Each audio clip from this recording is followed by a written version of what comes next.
Voltamos. Voltamos. Vamos lá, gente. Vamos continuar aqui de onde a gente estava, sem perder o nosso precioso tempinho, né? Só falta Bruna, eu acho, Bruna e Cecília para entrar. Bom, agora a competência. A 7 a 8 eu gosto de explicar juntas, porque 7 e 8, gente, essas duas aqui, tratam-se de verdadeiros milagres. Vocês não têm noção.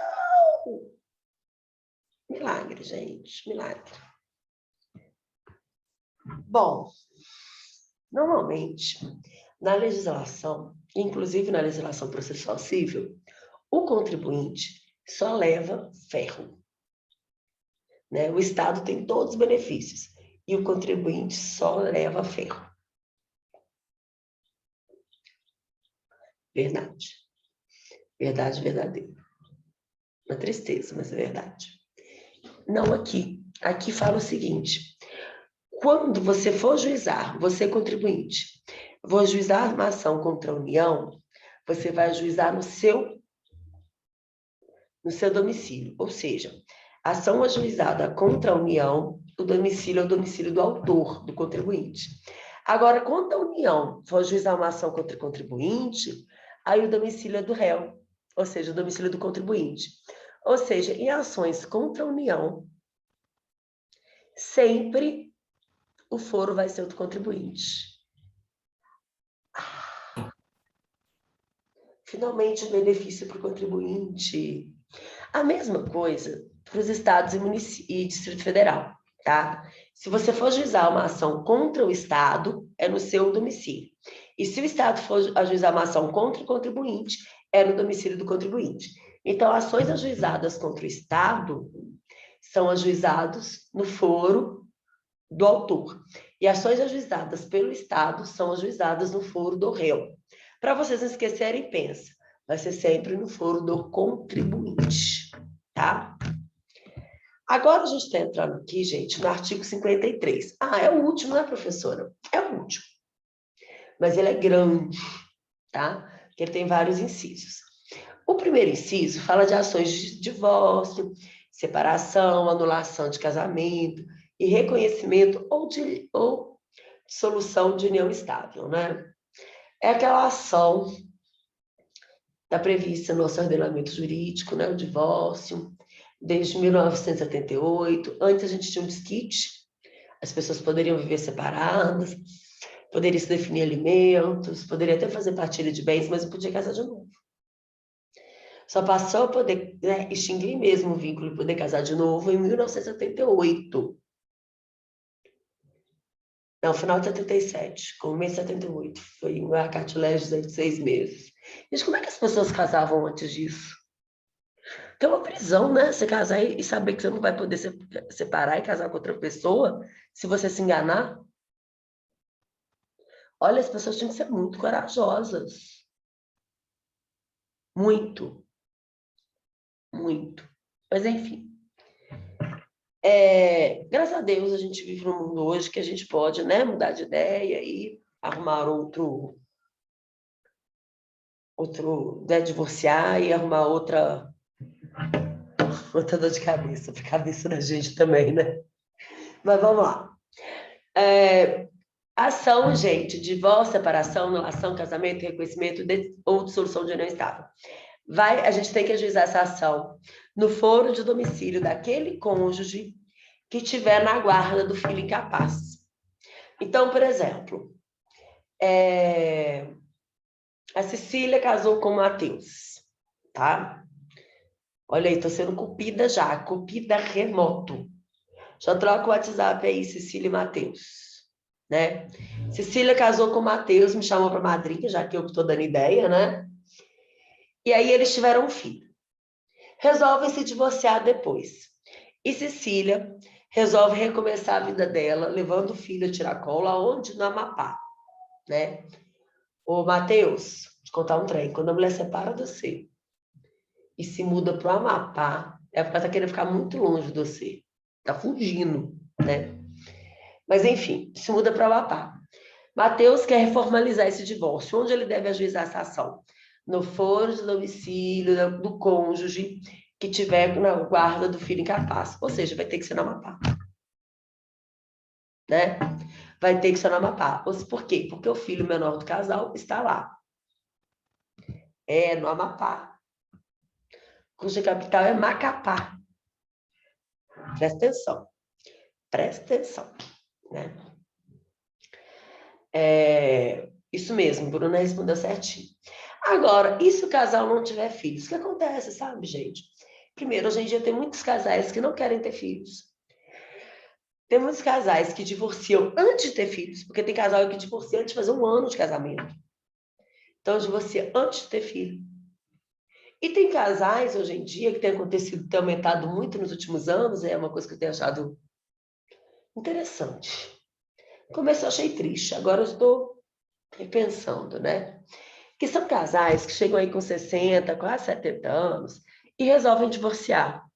E eu fiquei, sabe, depois de uma vida inteira junto, 30, 40 anos de casado, já tem até neto e resolve divorciar. No começo eu falava, gente, que triste, né?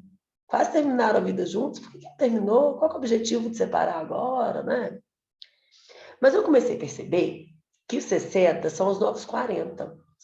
E que as pessoas se divorciam nessa fase e vão ser felizes, porque tem muita vida pela frente ainda, né? E que talvez sim, faça sentido as pessoas poderem, né, ainda nessa idade, estar buscando a felicidade amorosa, né? Exatamente, nunca é tarde para ser feliz. Por isso que eu estou ressignificando isso na minha cabeça, Bruno. Esse povo na cidade separou, gente. Não tem filho menor, não, hein? Nenhum dos dois tem filho menor. Os filhos já estão... Tem a neto menor, que os filhos já estão criados. E aí, também não tem filhos menores, né? Então, não tendo filhos menores, deve ser proposto no foro de último domicílio do casal. Ou seja, na cidade onde aquele casal, por último, conviveu. Viveu juntinho, tá? Ah, agora imagina a situação, né? Vamos voltar aí para Cecília, que casou com o Matheus. Eles se casam aqui em BH e se mudam para o Rio e ficam morando lá. Quando se divorciam, a Cecília muda para BH e o Matheus vai para São Paulo. Qual que é o sentido da gente ajuizar essa ação no último domicílio do casal, se nenhum dos dois está morando lá? Né? Então, se nenhum dos dois estiver morando no foro do último domicílio, aí vai ser no foro de domicílio do réu, tá? E, por fim, se tiver ocorrido violência doméstica, vai ser no foro de domicílio da vítima, tá? Daquela pessoa que sofreu a violência doméstica. Ok, gente? Bom, ação de alimentos. A ação de alimentos deve ser ajuizada no foro de domicílio ou residência do alimentando. Ou seja, do autor. Depende, aqui eu coloquei o seja do autor, mas olha só. Se eu estiver requerendo alimentos, eu sou a parte suficiente, então vai ser no meu domicílio, para eu não ter que viajar para ajuizar aquela ação, para participar de audiência, né? Se eu estiver pedindo alimentos. Agora, e se é um pai ofertando alimentos? Porque essa ação existe, ação de oferta de alimentos.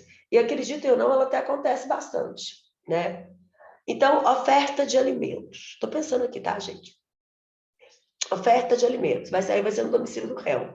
Ou seja, vai ser sempre no domicílio, gente, de quem estiver recebendo os alimentos, tá? Bom, pessoa jurídica, se eu for ajuizar a ação contra uma pessoa jurídica, essa ação deve ser ajuizada na sede dessa pessoa jurídica. Agora, se quem contraiu a obrigação não foi uma sede, mas uma filial, aí eu vou ajuizar a ação onde estiver a filial da pessoa jurídica, tá? Isso, gente, pessoa jurídica é. Então, eu vou ajuizar a ação contra a pessoa jurídica, na sede da pessoa jurídica ou em uma das suas filiais, se foi a filial que contraiu a obrigação, tá? Bom, cumprimento de obrigação, né? Quando a ação tiver como objetivo o cumprimento de obrigação, ou seja, a ação de obrigação de fazer, deve ser no local onde a obrigação deve ser satisfeita, tá? Então, por exemplo, contratei um show. Pessoal, o show era para fazer aqui, na minha rua, Belo Horizonte. Não foi feito o show. Quero ajuizar uma ação para obrigá-los a fazer o show. Aonde vai ser? Aqui em Belo Horizonte. O Estatuto do Idoso, a gente vai ajuizar a ação no foro de residência do idoso. Mas, presta atenção que isso aqui é importante, mas somente nos casos em que a ação versar sobre o direito de idoso. Então, vou ajuizar uma ação de divórcio contra um idoso. Vai valer as regras do divórcio. Agora, eu vou ajuizar uma ação, né? Eu, idoso, vou ajuizar uma ação de abandono contra os meus descendentes. Aí é uma ação prevista no Estatuto do Idoso. Aí é no foro de residência do idoso, tá? Então, quando a causa versar sobre direito previsto no Estatuto do Idoso, eu tenho que ajuizar a ação no foro de residência do idoso, né? Bom, direito notarial. Direito notarial, gente, é cartório. Vou ajuizar uma ação contra cartório. E olha, precisa, viu? Precisa ajuizar a ação contra esse cartório, que eles fazem cada coisas que vocês não acreditam. Por exemplo, contar um caso para vocês. Eu tenho uma conhecida que ela tinha 68 anos, a avó dela morreu, a mãe dela morreu. E aí, quando elas foram fazer inventário, elas viram que vários documentos da mãe, porque assim, cada documento a mãe tinha um nome com uma grafia diferente. E aí precisava o quê? Arrumar esses documentos para poder fazer o inventário e, diante disso, arrumou os documentos dos filhos também, que alguns estavam com o nome da mãe escrito com a grafia errada. Essa minha conhecida, ao ver os seus documentos, descobriu no cartório que, perante o cartório, ela era homem, né? Essa mulher que foi casada, teve 2 filhas, né? Foi criada como mulher, tem órgãos sexuais femininos, foi registrada no cartório como homem, né? O nome dela, eu vou até falar aqui, porque eu não vou falar sobre o nome nem nada, então só o nome eu falo. E é um nome bem comum. Ela chama Juliana. Então, no cartório, foi registrada uma pessoa chamada Juliana, do sexo masculino. Vê se tem condição um trem desse.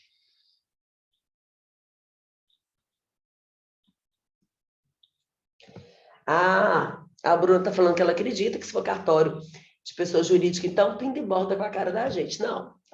Então, presta atenção. Quando essa minha conhecida descobriu que ela era registrada como homem, além de morrer de rir,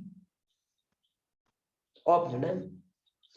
Ela falou, então vocês consertam aí. Vai precisar de um laudo do seu médico.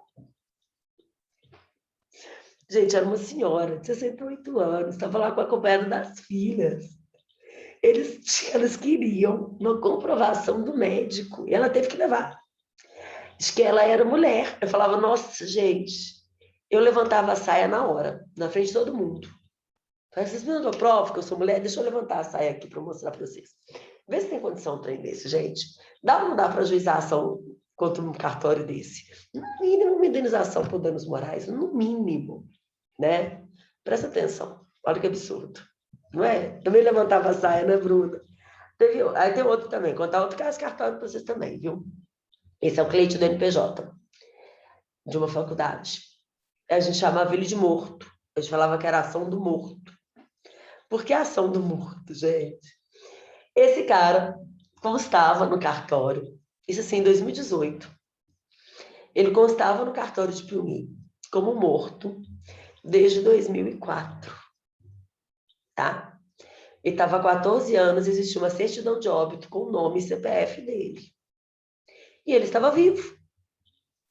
Sabe quem estava morto e constava como vivo? O pai dele. Eles tinham nomes parecidos, mas não era Júnior, não, mas era um nome parecido. Tipo assim, tinha um sobrenome só que diferenciava. Então, eles deram uma certidão de óbito do filho, em vez de fazer a certidão de óbito do pai. E o meu cliente estava vivo. A gente falava que era ação do morto, né? Meu cliente morto. E essa ação, a gente não pode ajuizar. Por quê? Porque deveria ser no local onde está o cartório. E esse cartório era lá em Piuí, né? E não aqui em BH. E o núcleo só ajuizava ações em BH. Então, quando for para ajuizar ação contra o cartório, gente, tem que ajuizar aonde? Aonde é o cartório, aonde é a serventia, tá? Estamos terminando aqui, hein? Mas já que eu tô aqui. Ação de reparação de dano, né? Na ação de reparação de dano, deve ser ajuizado no local onde ocorreu o dano. Tá aí tudo bem, né? E a ação de acidente de trânsito, no local onde aconteceu o acidente ou no domicílio do autor, tá? Ok, gente? Então, ó, ação de reparação de dano, no local onde aconteceu o dano, e acidente de trânsito, onde aconteceu o acidente ou no domicílio do autor. Alguma dúvida até aqui, gente?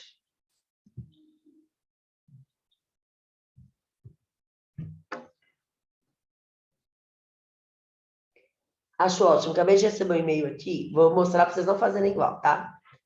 Sou nova na turma e não conheço ninguém. Se eu puder fazer a gentileza de mandar o contato do chefe de turma para que esse me coloque em algum grupo de trabalho, fico agradecida e conto com o seu empenho. E tem o nome da pessoa aqui. Eu não sei que faculdade que é, que curso que é, que disciplina, que turno, não sei nada. Que período. Como é que eu vou saber? Vocês têm que se identificar, gente. Pelo amor de Deus, vou responder aqui. Vou responder. Aí eu respondo bem sucinta, assim. Prezado, qual faculdade, disciplina, turno, não, período e turno. Dou aula em 3 faculdades, 70 turmas. Como é que eu vou saber? Esse daqui não pôs o nome. Tem uns que não botam o nome, não. Aí eu falo, ai meu Deus, minha bola de cristal está estragada, como é que eu vou adivinhar? Né? Depois vocês falam que eu sou grossa, as coisas mesmo. Gente, ok, vamos lá.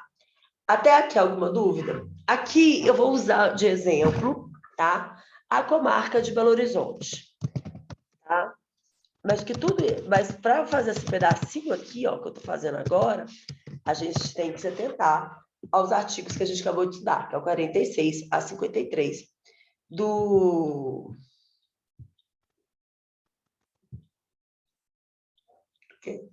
do CPC, tá? Ok, gente? Bom, até aqui ok ou temos alguma dúvida?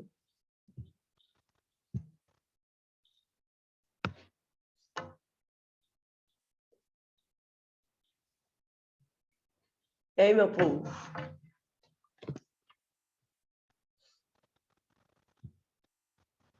Ok. Aqui tá tudo ok. Ok, então vamos lá agora. Deixa eu voltar aqui. Vamos entrar então agora, gente, na qualificação das partes, tá?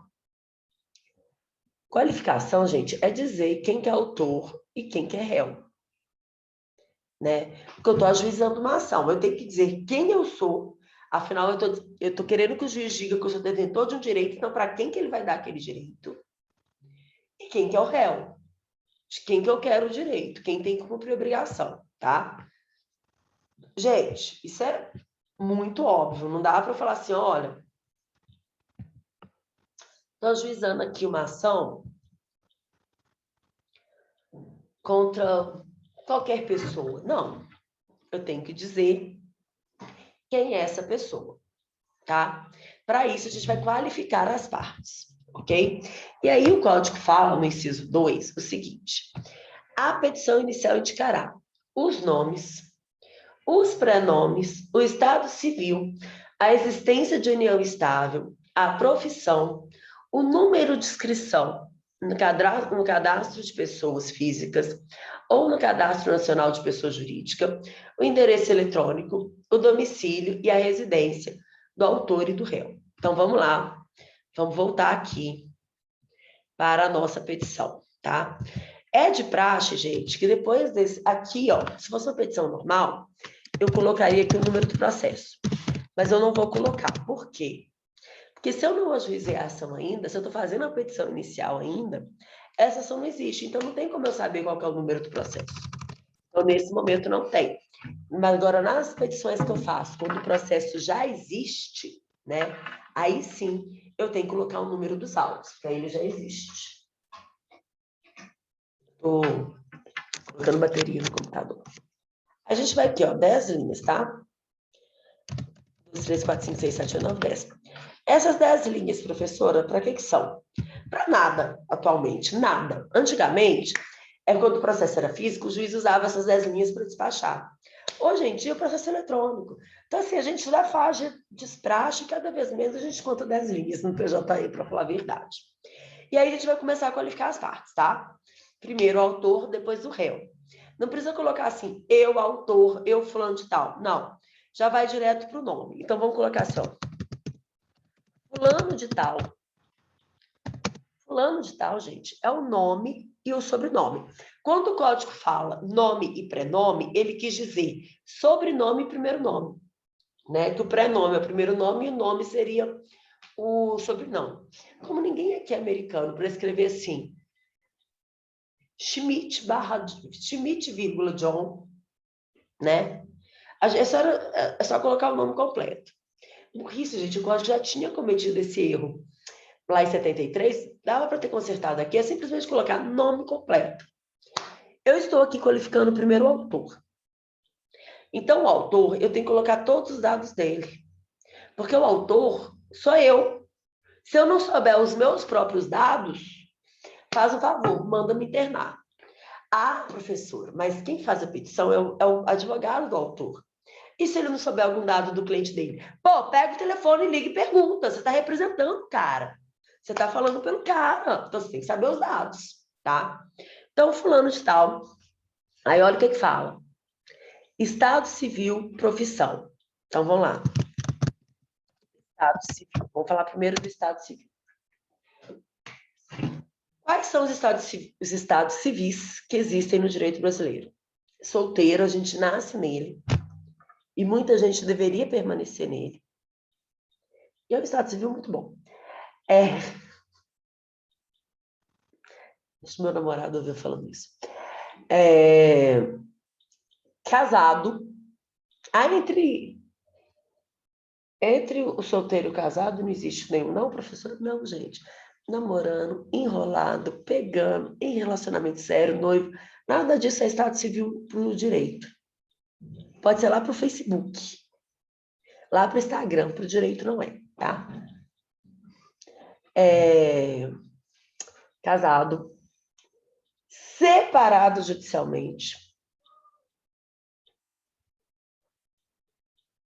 Viúvo. Solteiro, casado, separado judicialmente, viúvo. Só, tá?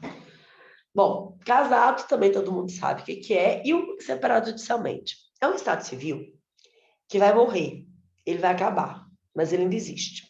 É porque até 2010, antes de você divorciar, você tinha que separar judicialmente. E aí, depois de separar judicialmente, você esperava 1 ano para divorciar. Era tipo um tempo que o judiciário te dava para você pensar se era isso mesmo que você queria. Afinal, o judiciário era a favor do amor. O legislador, né? Quer dizer, era a favor do amor e de se reconstruir a família. Bom, se você queria separar de uma vez, você tinha que esperar 2 anos de separação de fato. Então, entre essa separação e o divórcio, você era separado judicialmente. Isso morreu em 2010, porque a Emenda Constitucional 66 falou que você pode separar de uma vez só. Divorciar, não precisa mais separar judicialmente. Olha, eu não tenho conhecimento de que nenhuma alma burra tenha feito uma separação judicial para depois converter em divórcio, 1 ano depois dessa emenda. Porque quando você separava judicialmente, 1 ano depois você tinha que converter aquilo em divórcio. E aí era outro processo, outro honorário de advogado, né? E a maioria das pessoas nem sabia disso que era advogado. Tinha gente que descobria que era só separado judicialmente e não era divorciado, a hora que ia no cartório casar de novo. E o cartório falava, você não pode casar de novo, não, você não é divorciado, só é separado, né? Mas isso está morrendo, mas ainda existe, porque teve gente que separou até 2010, judicialmente, e não converteu para divórcio depois. Então, até hoje, essas pessoas são separadas judicialmente, mas não são divorciadas, tá? A emenda de 2010, é a emenda 66, Bruna, de 2010, tá? Bom, então existe ainda esse Estado Civil. E a união estável, professora, ela não é Estado Civil. Porém, contudo, entretanto, o Código permitiu, né, que você informe se a pessoa está ou não em união estável. Então, se a pessoa estiver em união estável, você fala assim, fulano de tal, em união estável, tá? Agora, se não, aí você coloca solteiro, casado, separado socialmente ou viúvo, ok? Aí tá, beleza. Digamos, gente, que na prova da OAB, eu não sei o dado. Me deu um enunciado lá, o enunciado não me deu dado. Eu não posso inventar. Porque a OAB acha que se você inventar um dado, você está subornando um avaliador, porque você é um gênio do mal, e aí você está subornando o avaliador para que ele identifique sua prova para aquele dado que você inventou e te aprove. Então, no OAB, quando o enunciado não te deu dado e eles não dão dado nenhum, faz assim, ó. Tá? E na vida real? Na vida real, acabei de falar, os dados do autor eu tenho que saber todos. Aí você coloca assim, fulano de tal casado. Não coloca assim, fulano de tal estado civil casado, não. É fulano de tal casado de uma vez, tá? Aí depois vem profissão. Tá? Eu não vou pôr aqui os xxx não, tá, gente? Só vou pôr o que o código fala, tá? Estado civil, profissão. Cuidado com a profissão, principalmente em núcleo de prática jurídica. Eu já atendi gente que falou assim, então tá, vamos ajuizar a ação de alimentos aqui. Tem que pegar os dados do réu. Qual que é a profissão do seu ex? Traficante. Aí o aluno vai lá e bota o traficante na petição. Eu falo, pelo amor de Deus, for God's sake, não põe traficante. Por favor, não coloca. Tá? Porque você está imputando a pessoa uma conduta criminosa. Se você não tiver comprovar que aquela pessoa é traficante, coloca vendedor, né? Vendedor, é uma boa, tá? Eu já tive outro caso que o cara falava assim comigo, qual que é a profissão da sua ex-mulher, já que você quer divorciar? Puta. Puta, ele me respondeu de jeito, puta. Eu falei assim, meu senhor, vamos manter o decoro, e realmente a sua opinião quanto a sua ex-mulher não é da minha conta. Doutora, eu não estou xingando ela não, doutora. Vai lá na Guaicuruza, trabalha lá. Eu falei, entendi. Olha, prostituta mesmo, né? Não coloque isso na petição, não, apesar de não ser crime. Não é roupa pra sua cabeça, não. Tá? Coloca lá, profissional liberal, autônomo, tá? Mas, por favor. Ok? Bom, então tem que colocar Estado Civil, CPF, Estado Civil, profissão, CPF. Inscrito no CPF.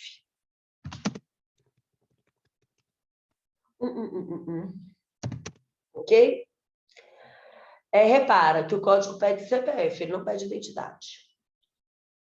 O código anterior não pedia nenhum dos dois, mas tinha uma resolução do tribunal aqui de Minas que pedia para colocar, né, CPF e identidade. Hoje em dia, só o CPF tá bom. Agora, quanto mais dados você tiver, principalmente do réu, e colocar, mais rápido o teu processo vai andar, tá? Escrito no CPF tal, com endereço eletrônico, que é o famoso e-mail, né? Fulano é novo isso, não tinha isso no código ainda, você tem que colocar, né, o e-mail na petição. É claro, gente, que, por exemplo, tem pessoas que não têm e-mail, né, velhinhos aí que não tem e-mail. A pessoa jurídica é obrigada a ter e-mail. A pessoa física não é. Aí você pode pôr sem e-mail, tá? Ou com endereço eletrônico inexistente. E o endereço da pessoa, né? Residente e domiciliado na rua 1, não, na rua A, número 1,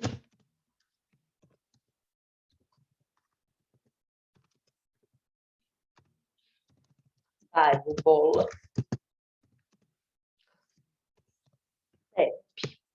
Indispensável segue, tá, gente? O juiz manda emendar a petição inicial se não tiver segue. Ok? Vou colocar aí, ó.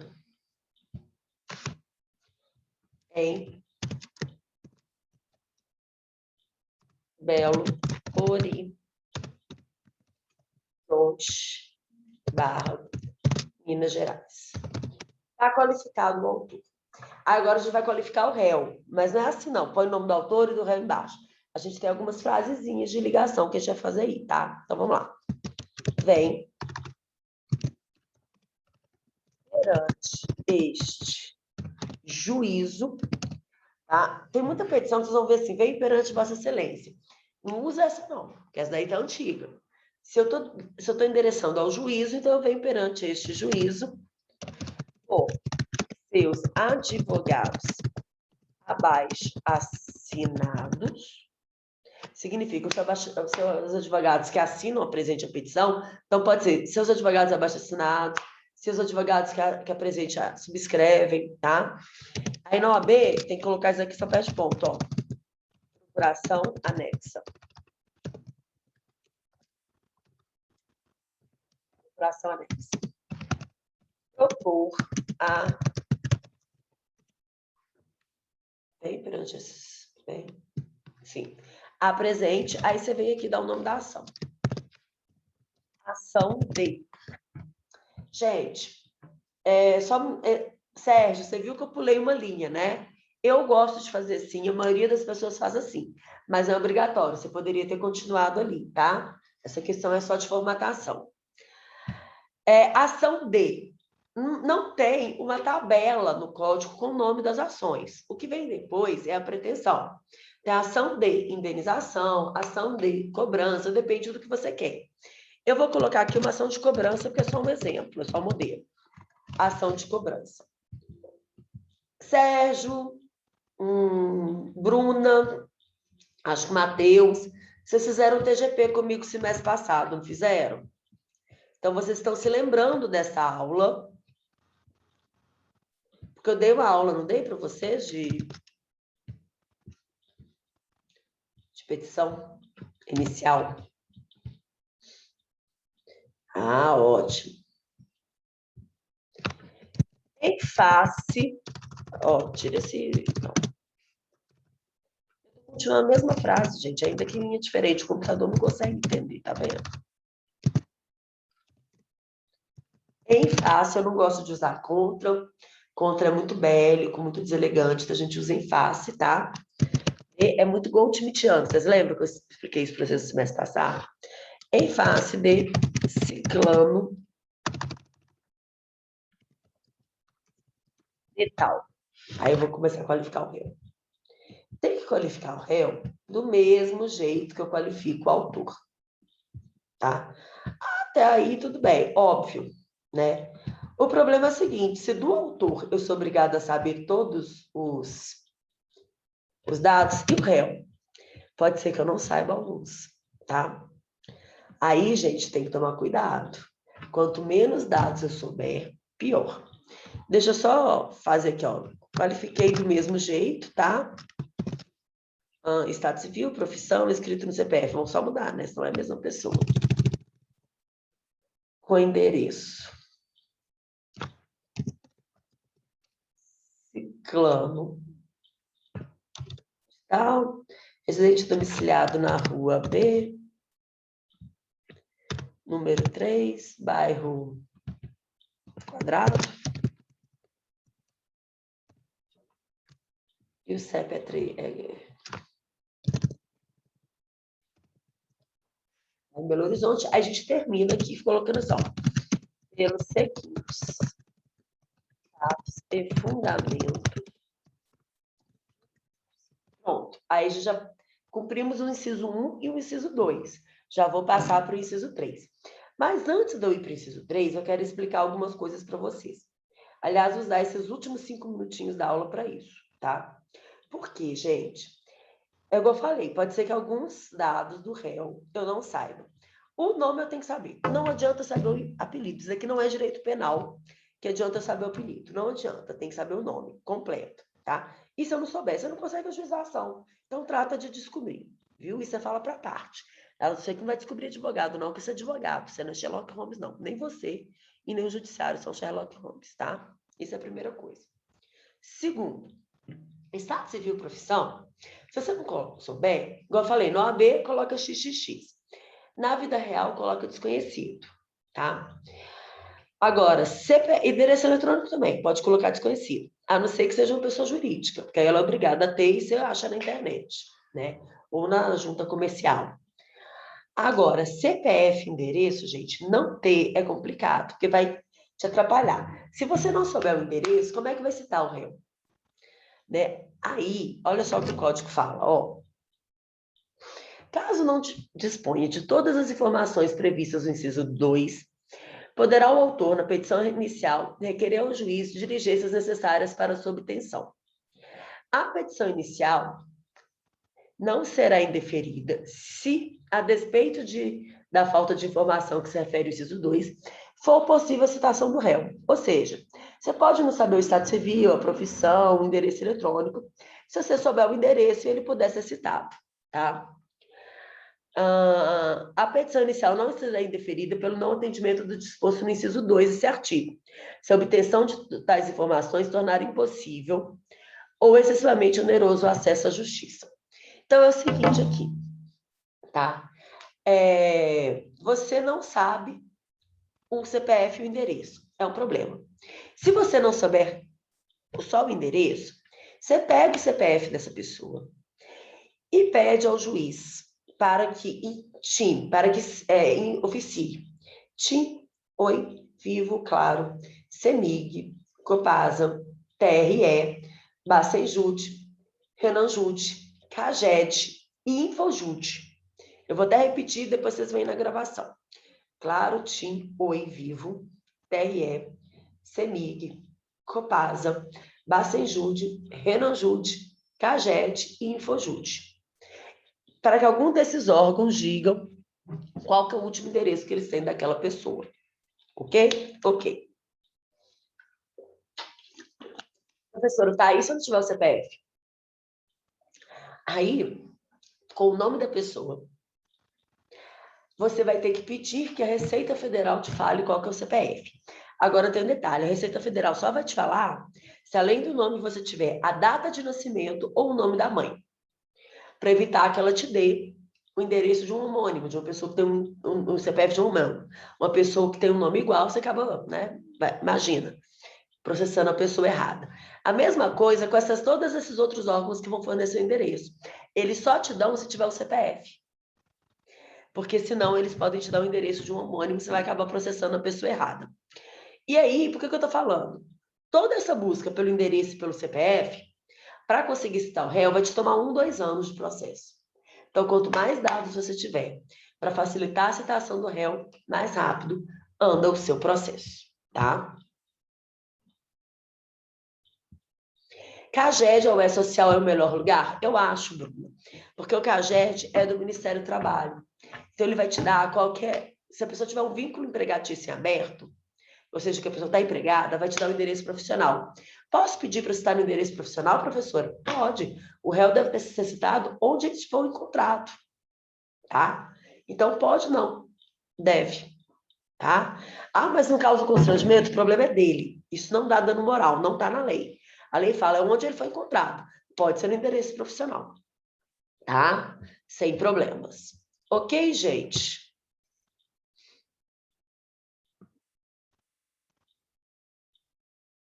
Ah, sim, eu sei que você está firmando, eu só estava comentando sua afirmação. Você tem a obrigação de atualizar o E-Social ou o CAGED, né? E aí a pessoa fica com aquele endereço atualizado e o endereço profissional é o melhor endereço, tá? Gente, alguma dúvida até aqui?